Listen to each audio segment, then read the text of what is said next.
আল্লাহ তাআলার ঘোষণা, আজকের এই দিনে তোমাদের জন্য তোমাদের জীবনের যাবতীয় নিয়ম কানুন, আইন বিধান সব আমি পরিপূর্ণ করে দিলাম। বলেন সুবহানাল্লাহ। আল্লাহ কিছুই বাকি রাখলেন না। ও আতমামতু আলাইকুম নিয়ামাতি, এবং এর মাধ্যমেই তোমাদের জন্য আমি নিয়ামত পূর্ণ করে দিলাম। সমস্ত নিয়ামত শুধু এখানকে এই কোরআনের আলোকেই তোমাদেরকে তালাশ করতে হবে। ও রাদিতু লাকুমুল ইসলাম দীনা, আর জীবন বিধান হিসাবে দিনকে আমি ইসলামকে দিন হিসাবে কবুল করে নিলাম। সম্মানিত ভাইরা, আমরা 91 মুসলমানের দেশ।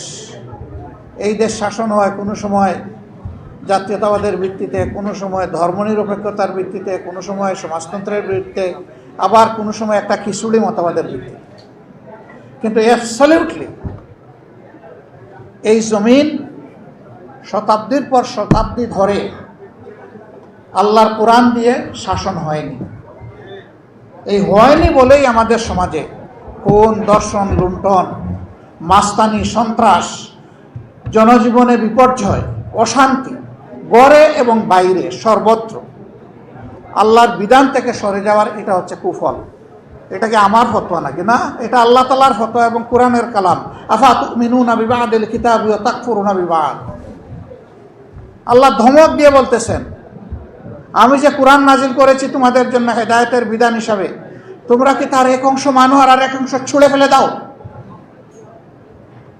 অমান্য করো, অগ্রাহ্য করো, পাশ কাটিয়ে চলে যাও? যদি এমনটা হয়, ফামা জাযাউ ইল্লা খিজয়ুন ফিল হায়াতিদ দুনিয়া, এইরকম লোকদের জন্য এর চাইতে বেশি বিনিময় প্রতিদান আর কি হতে পারে যে আমি দুনিয়ায় তাদেরকে লাঞ্ছিত করব, অপদস্থ করব? এই কথাটা কে বলতেছেন? আল্লাহ তাআলা। এরপরে বলতেছেন শেষ নয়, এরপরে যখন আমার কাছে ফিরে আসবে আদালতে আখিরাতে, আমার মুখামুখি হওয়ার পরে তোমাদেরকে ইলা আসাদ্দুল আযাব, সবচেয়ে কঠিন আযাবে আমি তোমাদেরকে নিক্ষেপ করে দেবো। করে ভাই, আপনি কিছু মানলেন, কিছু মানলেন না, নামাজ পড়লেন, রোজা রাখলেন, হজ করলেন, কিন্তু আপনার জীবনের সর্বক্ষেত্রে আল্লাহর বিধানটা আপনি অনুসরণ করলেন না। না করার কারণে দুনিয়ার অনেক মজাও আপনি লুটতে পারলেন না। আপনার দুনিয়াও শেষ, আখিরাতও শেষ। আসলে আপনি আমি তো এইরকম হলে সর্বহারা হয়ে যাব, সর্বনাশ। এই সর্বহারা হওয়া যাবে না। এই জন্য আসুন আমরা সবাই আল্লাহর বিধানের দিকে যাই।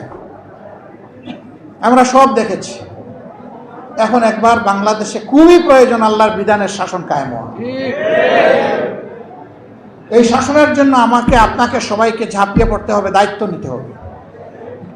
আমি নিজেকে এখানে এনগেজ করব, আমার পরিবারের সদস্যবৃন্দকে এনগেজ করব, আমার আত্মীয় স্বজনকে এনগেজ করব, আমার প্রতিবেশীদেরকে এনগেজ করব, আমার বন্ধু বান্ধবকে এনগেজ করব, এবং আমার কর্মস্থলের সঙ্গীদেরকেও আমি এনগেজ করব।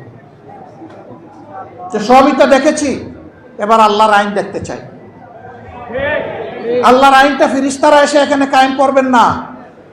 এই আইন কায়েম করার জন্য মানুষ লাগবে। কোন মানুষটি? যে মানুষ আল্লাহকে ভয় করে। এই একটা গুণ থাকলেই চলবে, যে সে প্রকৃতভাবে আল্লাহকে ভয় করে।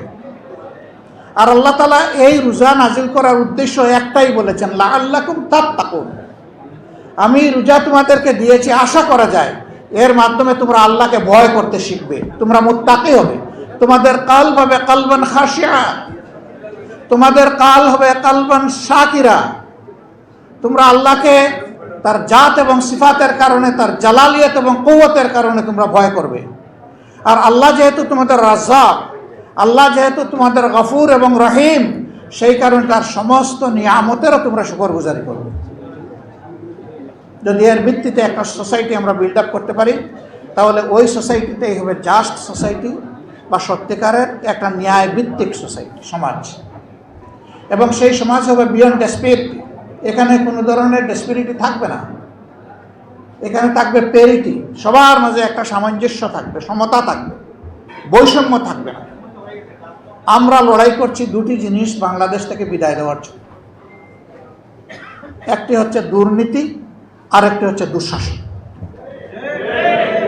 এই দুইটা যদি আমরা বিদায় করতে পারি, তাহলে আলহামদুলিল্লাহ কোরআনের আলোকের বাংলাদেশ এদেশের 18 কোটি মানুষের জন্য আল্লাহর নিয়ামত হিসাবে তাদের হাতে ধরা দেবে ইনশাআল্লাহ।